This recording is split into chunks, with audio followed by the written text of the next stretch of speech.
12வது வகுப்புக்கான பொதுத் தேர்வு இன்னையிலேருந்து ஆரம்பித்து 22ஆம் தேதி வரை நடைபெற்று வருகிறது. நம்ம மாவட்டத்தில் 363 பள்ளிகளில் 127 சென்டர்ஸில் இந்த தேர்வு நடக்குது. இதில் மொத்தம் ஆண்குல மாணவர்கள் 15,247, பெண் மாணவிகள் 18,412 பேர் இன்றைக்கி எழுதுகிறார்கள். இதுக்கான முன்னேற்பாடுகள் எல்லாமே சரியாக ஏற்பாடு செய்துவிட்டு எல்லா சென்டர்ஸ்லேயும் நம்ம இன்னையிலேருந்து நடைபெறு வருகிறது.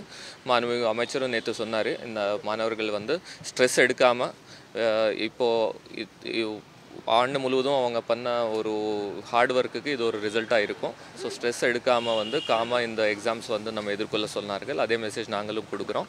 ஸ்ட்ரெஸ் எடுக்காமல் அவங்க படித்தது எழுதினால் கண்டிப்பாக அவங்க வெற்றி பெறுவார்கள் நம்பிக்கை எங்களுக்கு இருக்கிறது. மாணவ மாணவிகள் அனைவருக்குமே இந்த நேரத்தில் நாங்கள் வாழ்த்துக்களையும் அவங்களுக்கு ஒரு நல்ல குட் விஷஸும் இந்த நேரத்தில் தெரிவித்துக் கொள்கிறோம்.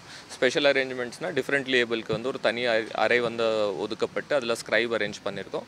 அவங்களுக்கு ஒரு 1 hour எக்ஸ்ட்ரா கிடைக்கும். எல்லாருக்குமே ஒரு 10:15 எழுத ஆரம்பிப்பாங்க ஆன்சர்ஸ். 1:15 வரை டைம் இருக்கிறது. டிஃப்ரெண்ட்லி ஏபிளுக்கு மட்டும் ஒரு 1 hour எக்ஸ்ட்ரா டைம் கொடுத்துட்டு 2:15 வரை அவங்க எழுதலாம். மற்ற ஏற்பாடுகள் நாங்கள் கண்காணிப்பு பண்ணிகிட்ருக்கோம். எங்கெங்கே ஃபெசிலிட்டிஸ் எங்கே கொடுக்குற தண்ணீர், டாய்லெட்ஸ், இந்த அரேஞ்ச்மெண்ட்ஸ் எல்லாம் நல்லா இருக்கான்னு மானிட்டர் பண்ணிகிட்டு இருக்கோம். செய்திகளை உடனுக்குடனும் துல்லியமாகவும் தெரிந்து கொள்ள சப்ஸ்கிரைப் பண்ணுங்க.